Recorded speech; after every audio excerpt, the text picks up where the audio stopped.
Hello students, welcome to you all in chapter 4th from the diary of Annie Frank, part 2 with full Hindi explanation. So let's start with the chapter. Writing in a diary is a really strange experience for someone like me. Not only because I have never written anything before, but also because it seems to me that later on neither I nor anyone else will be interested in the musing of a 13-year-old schoolgirl. यहाँ पे Anne Frank ये कहना चाहती है कि diary लिखना या diary लिखने की शुरुआत करना उनके लिए एक अजीब सा अनुभव था. नॉट ओनली बिकॉज, इसलिए नहीं, I have never written anything before, क्योंकि उससे पहले उन्होंने कभी कुछ लिखा नहीं था या लिखने की कोशिश नहीं की थी. But also because it seems to me that later on neither I nor anyone else will be interested in the musing of a 13 years old schoolgirl. क्योंकि उस समय तक कोई भी व्यक्ति एक 13 साल की बच्ची के म्यूजिंग मीन्स होता है थिंकिंग, सोच यानी कि एक 13 साल की बच्ची के विचारों के बारे में पढ़ने के लिए ज़रा सा भी इंटरेस्टेड हो. ओ वेल, इट डजेंट मैटर, इससे कोई फ़र्क नहीं पड़ता. आई फील लाइक राइटिंग, क्योंकि मेरा मन किया कि मैं लिखूं. And I have an even greater need to get all kinds of things off my chest. और मुझे अभी बहुत ज़्यादा ज़रूरत है कि मेरे अंदर जितनी भी दबी हुई चीज़ें हैं, जो भी मेरी इच्छाएं हैं, मैं उन्हें बताऊं. किसके थ्रू? डायरी के through. Paper has more patience than people. I thought of this saying on one of those days when I was feeling a little depressed and was sitting at home with my chin in my hand, bored and listless, wondering whether to stay in or go out. अब यहाँ पे Anne Frank ये कहना चाहती हैं कि एक बार जब वो बहुत ज़्यादा डिप्रेस्ड थी, बहुत ज़्यादा परेशान थी और बहुत ज़्यादा बोर हो रही थी, तब उनसे किसी ने कहा था कि paper has more patience than people, कि जो पेपर्स होते हैं उनके अंदर उनके साथ लोगों से ज़्यादा धैर्य होता है. मीन्स अगर आप किसी लोगों को कुछ कहोगे या कुछ बताओगे तो वो आपकी बातों को ध्यान से सुनेंगे नहीं या किसी और को बता देंगे. लेकिन पेपर एक ऐसी चीज़ है, बुक या नोटबुक एक ऐसी डायरी है आपकी जो हमेशा आपके साथ रहती है, जो हमेशा आपको नए थॉट्स देती हैं. यहाँ पे कुछ वर्ड्स का यूज़ हुआ है जैसे कि माई चिन इन my hands. My chin in my hands का मतलब होता है जब आप डिप्रेस्ड होके, उदास होके कहीं पे बैठ जाते हैं चुपचाप अपने फेस को अपने हाथों के ऊपर रख के. I finally stayed where I was. Brooding, मैं जहाँ थी वहीं मैंने बैठने की सोची. ब्रूडिंग मीन्स होता है सोच, थिंकिंग. लेकिन ब्रूडिंग का एक मीनिंग और होता है जिसे हम कहते हैं जब मुर्गियाँ अंडे सेकती हैं, उसे भी ब्रूडिंग कहा जाता है. लेकिन यहाँ ब्रूडिंग वर्ड का यूज़ सोच के लिए यूज़ हुआ है. Yes, paper does have more patience. And since I am not planning to let anyone else read this stiff back notebook grandly refer to as a diary. Anne Frank ने कभी अपनी life में ये नहीं सोचा था कि वो अपनी लिखी हुई डायरी को पब्लिश्ड करेंगी या फिर उनकी लिखी हुई डायरी को कोई पढ़ेगा. तो जब उनके मन में ख्याल आया कि मैं डायरी लिखना शुरू करूं और अपने अंदर की इच्छाओं को, अपने डिज़ायर्स को इसके थ्रू लिख सकूं. Unless I should ever find a real friend, तब तक एनी फ्रैंक की कोई भी दोस्त नहीं थी. It probably wouldn't make a bit of difference. और एक डायरी और एक फ्रेंड के बीच में कोई ज़्यादा डिफरेंस नहीं होता है. जिस तरीके से हम अपनी सारी बातें अपने फ्रेंड्स को शेयर करते हैं, एनी फ्रैंक अपने अंदर की छिपी हुई सारी बातों को डायरी के थ्रू बताना चाहती थी. Now I am back to the point that prompted me to keep a diary in the first place. I don't have a friend.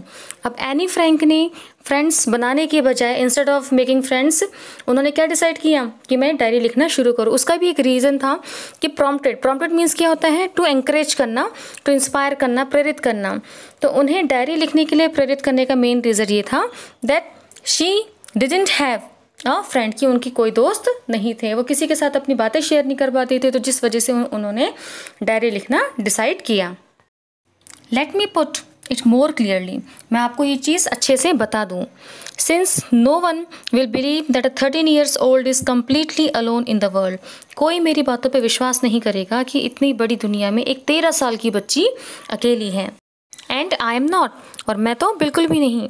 I have loving parents and a 16-year-old sister. मेरे parents हैं, मेरी 16 साल की बहन है. And there are about 30 people I can call friends. और मेरे साथ 30 लोग हैं जिनको मैं अपनी फ्रेंड्स बोल सकती हूँ. आई हैव अ फैमिली, मेरा एक परिवार है. Loving aunts and a good home. No, on the surface I seems to have everything. अगर ऊपर देखा जाए तो मेरे पास सब कुछ है except my one true friend. लेकिन मेरा एक ट्रू फ्रेंड नहीं है. All I think about when I am with friends is having a good time. I can't bring myself to talk about anything but ordinary, everyday things. We don't seem to be able to get any closer, and that's the problem. अब Anne Frank जिन 30 peoples के साथ hide हुई हैं, जहाँ वो छुप के रह रही हैं, वैसे रहने को वहाँ पे 30 पीपल्स हैं, लेकिन एक जो हमारे बीच में अंडरस्टैंडिंग होती है दोस्तों के साथ, ऐसा उनके साथ कुछ भी रिलेशन उनका नहीं है। बस वो रोज़मर्रा के साथ रोज़मर्रा की चीज़ों के बारे में बातें करते हैं, उसके सिवा कुछ नहीं। और यही एनी फ्रैंक की सबसे बड़ी प्रॉब्लम थी। Maybe it's my fault, हो सकता है कि ये मेरी गलती हो, that we don't confide in each other.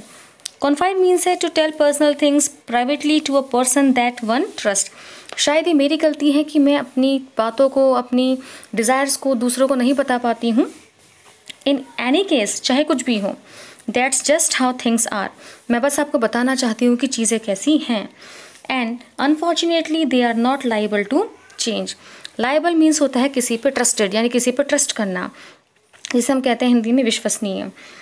This is why I have started the diary. तो यही कारण है कि मैंने डायरी लिखने की सोची। To enhance the image of this long awaited friend in my imagination.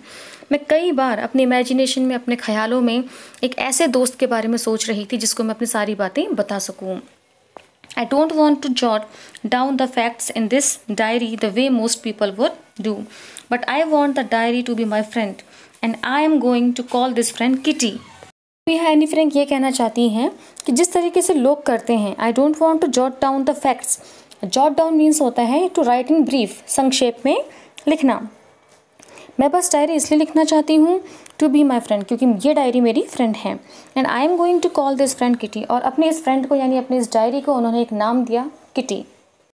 Since no one would understand a word of my stories to Kitty if I were to plunge right in, I would better provide a brief sketch of my life much as I dislike doing so. यहाँ पे Anne Frank ये कहना चाहती है कि अगर मैंने अपनी डायरी को लिखना शुरू कर दिया तो मैं इसमें अपनी लाइफ के बारे में ब्रीफ में बताऊंगी, अपने डिसलाइक्स के बारे में भी बताऊंगी। My father the most adorable father I have ever seen. Adorable मतलब होता है काफ़ी एफेक्शनेट, बहुत ज़्यादा प्यार करने वाला। मेरे पिताजी मुझे बहुत प्यार करते हैं, उनके जैसा मैंने आज तक कोई नहीं देखा। Didn't marry my mother until he was 36 and she was 25।